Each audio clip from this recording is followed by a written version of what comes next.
The opposition raised objections towards the Personal Data Protection Bill, mainly citing that it interferes with the media industry. A data protection authority is to be set up under the new law with powers to conduct investigations and impose a fine up to 10 million rupees. The Sri Lanka Editors Guild, Young Journalists Association and Transparency International were among the groups that said this law would affect media freedom. They point out that the new law even surpasses the Right to Information Act. I wish to request you to take note of our objection. They have brought forward this bill by surpassing the Sectoral Oversight Committee. All media organizations are opposing this law. I express my regret over this. He has expressed his objection over this without even reading the first page.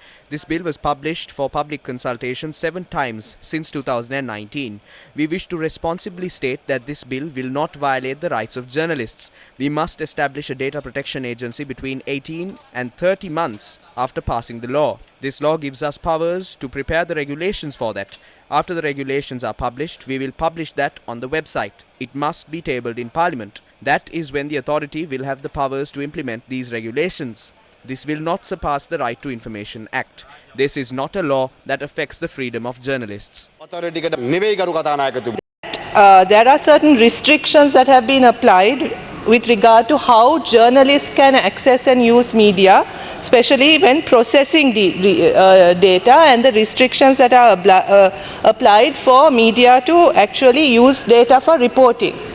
Given the current political situation where the media is feeling some level of threat, where media people have been attacked for their works, there are legitimate fears that this bill can infringe the right to expression and also on the right to information.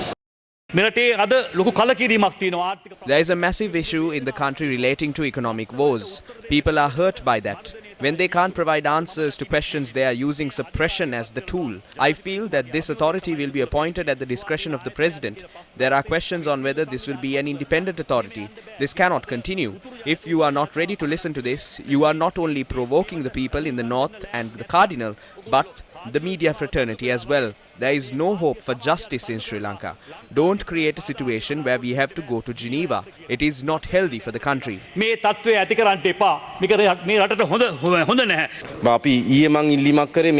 Yesterday I requested for this bill to be postponed.